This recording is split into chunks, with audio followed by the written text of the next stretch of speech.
Hi friends, welcome to సాత్విక life of Bloom's. అందరూ ఎలా ఉన్నారు? ఈరోజు మనం ఒక ఇంట్రెస్టింగ్ రెసిపీ నేర్చుకుందాం. అదేంటో తెలుసా?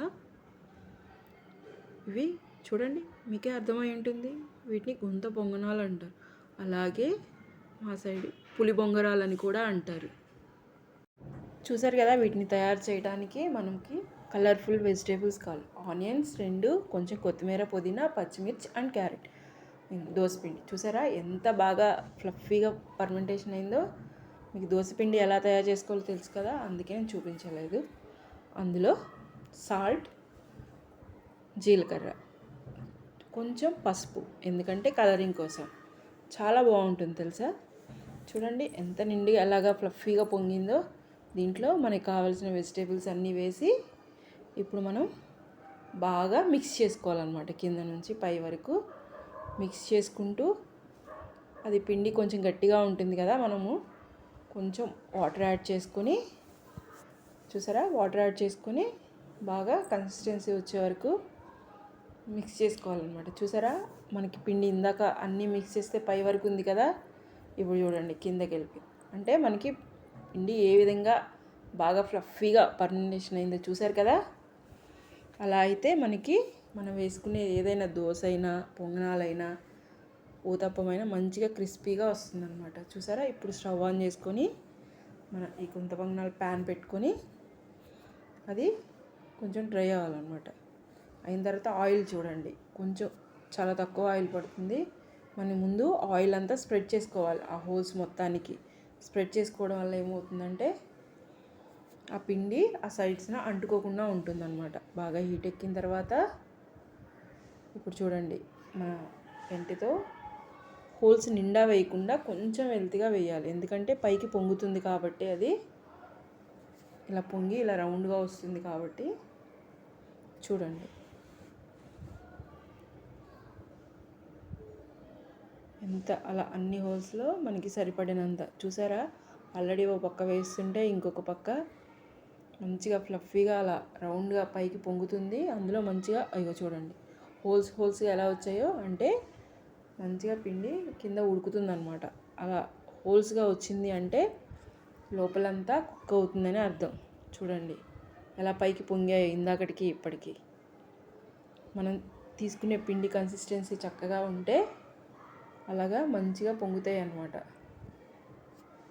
ఏం లేదు, పిండి 1 కప్పు మినపప్పుకి 2 కప్పులు బియ్యం వేసి, కొంచెం మెంతి గింజలు వేసి మినిమం 4 అవర్స్ నానితే సరిపోతుంది. దాని తర్వాత మనము గ్రైండర్కి వేసుకుంటే పిండి సరిపోతుంది, లేకపోతే మిక్సీ అయినా వేసుకోవచ్చు.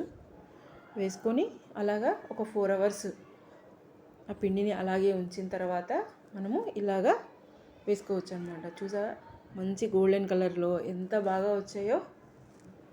బాగున్నాయి కదా చూడటానికి, కలర్ఫుల్గా ఎమ్మీగా.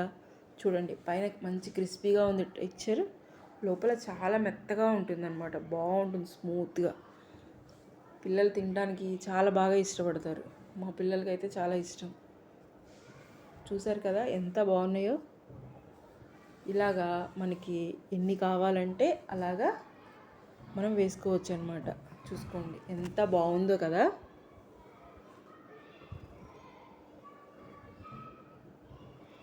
అలా సైడ్కి అతుక్కోకుండా కొంచెం ఆయిల్ వేసుకొని ముందు గ్రీస్ చేసుకుంటే ఆయిల్ని చుట్టూ, అప్పుడు అతుక్కోకుండా ఉంటుంది. మళ్ళీ వేసాం చూడండి, ఇంకొకసారి వేస్తున్నాను మీకోసం. చూసారా, నిండా వేయకుండా కొంచెం గ్యాప్ ఉంచి వేసుకుంటే మనకి అవి బాగా ఫ్లఫీగా పొంగుతాయి అన్నమాట. చూడటానికే కాదు, టేస్ట్ కూడా చాలా బాగుంటుంది.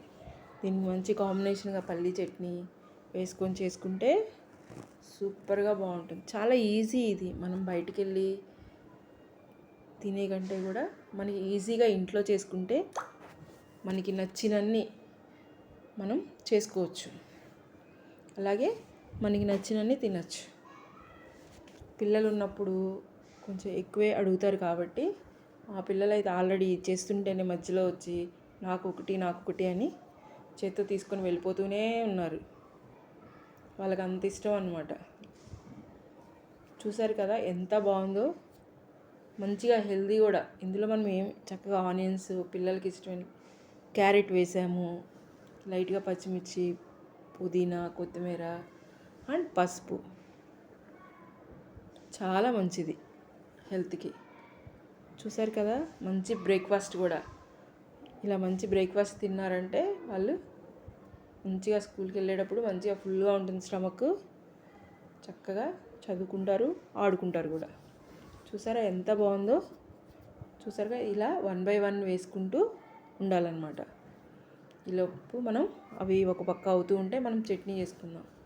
కొంచెం చట్నీ చేసుకోవడానికి మనకి ఒక 5-6 పచ్చిమిరపకాయలు, మన టేస్ట్కి తగ్గట్టు కారం తీసుకొని, నేనైతే పెద్దగా ఉన్న పచ్చిమిరపకాయలను తీసుకున్నాను. వాటిని హాఫ్కి కట్ చేసి వేసాను.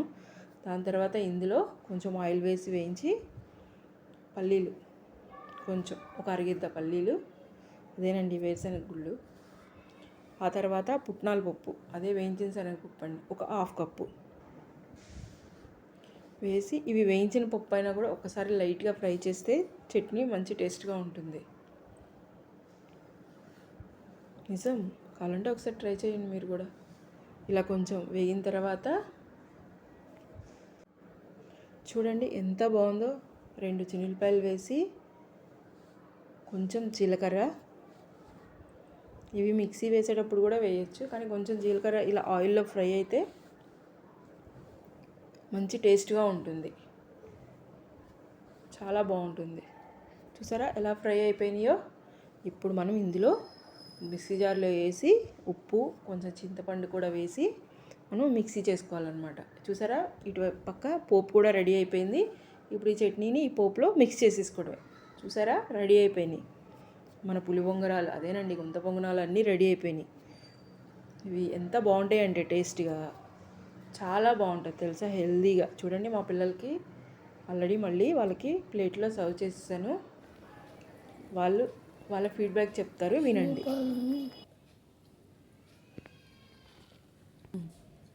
చాలా క్రిస్పీగా, స్పైస్, సాఫ్ట్గా ఎంత బాగున్నాయంటే చట్నీ కూడా బాగుంది. బయట చేసే వాటికన్నా ఇంట్లో చేసుకుంటే చాలా మంచిగా టేస్ట్ వస్తుంది.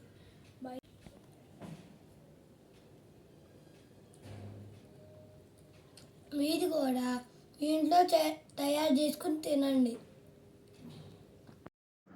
చూశారు కదా, మా పిల్లలు వాళ్ళ రివ్యూ చెప్పారు ఎంత బాగున్నాయి అనేది.